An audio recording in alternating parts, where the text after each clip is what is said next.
జనసేనానికి తలనొప్పులు తెచ్చిపెడుతున్న ఎమ్మెల్యేలు. జనసేన పార్టీ ఎమ్మెల్యేల తీరుపై రోజుకో హైలైట్ మీడియాలో వస్తుంది. గత ఎన్నికల్లో ఘన విజయాన్ని నమోదు చేసిన ఆ పార్టీకి ఇప్పుడు అదే గెలుపు కొత్త తలనొప్పులను తెచ్చిపెడుతుంది. ముఖ్యంగా మొదటిసారి చట్టసభకు ఎన్నికైన కొందరు ఎమ్మెల్యేల దూకుడు, వారి చుట్టూ ముసురుతున్న వివాదాలు పార్టీ అధినేత పవన్ కళ్యాణ్ కు సవాల్గా మారాయి. అనుభవం లేమి, అనవసర వివాదాలు. జనసేన పార్టీ నుంచి గెలిచిన వారిలో అత్యధికులు తొలిసారి ఎమ్మెల్యేలుగా ఎన్నికైన వారే. మండలి బుద్ధప్రసాద్ వంటి అనుభవజ్ఞులు తమ పరిధిలో హుందాగా వ్యవహరిస్తూ పాలనపై దృష్టి పెడుతుంటే, కొందరు కొత్త ఎమ్మెల్యేలు మాత్రం క్షేత్రస్థాయిలో వివాదాలకు కేంద్ర బిందువుగా మారుతున్నారు. నియోజకవర్గాల్లో పట్టు సాధించే క్రమంలో కొందరు వ్యక్తిగత ప్రతిష్టకు పోతుండగా, మరికొందరు అధికారులపై ఒత్తిడి తీసుకురావడం, స్థానిక సెటిల్మెంట్లలో తలదూర్చడం వంటి ఫిర్యాదులు వెల్లువెత్తుతున్నాయి. ఇక అరవ శ్రీధర్ వంటి వారి వ్యక్తిగత వ్యవహారాలు పార్టీకి అంటుతున్నాయి. ఈ తరహా ప్రవర్తన పార్టీ పట్ల ప్రజల్లో ఉన్న సానుకూలతను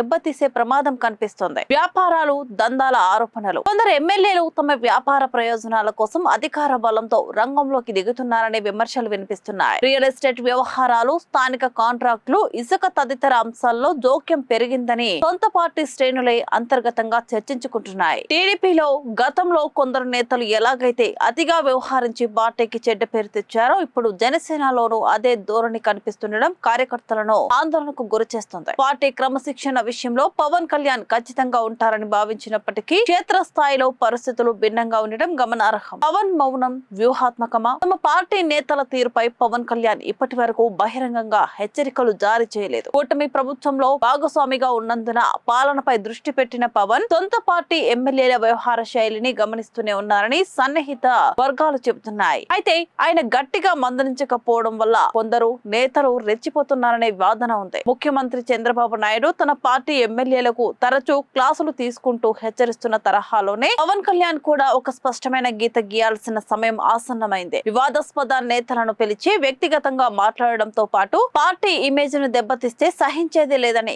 కఠిన సందేశం పంపాలి. లేని పక్షంలో ఈ వివాదాలు ముదిరి పాకాన పడితే రాబోయే రోజుల్లో ప్రతిపక్షాలకు బలమైన ఆయుధాలుగా మారుతాయన్న ఆందోళన జనసేన పెద్దల్లో ఉంది.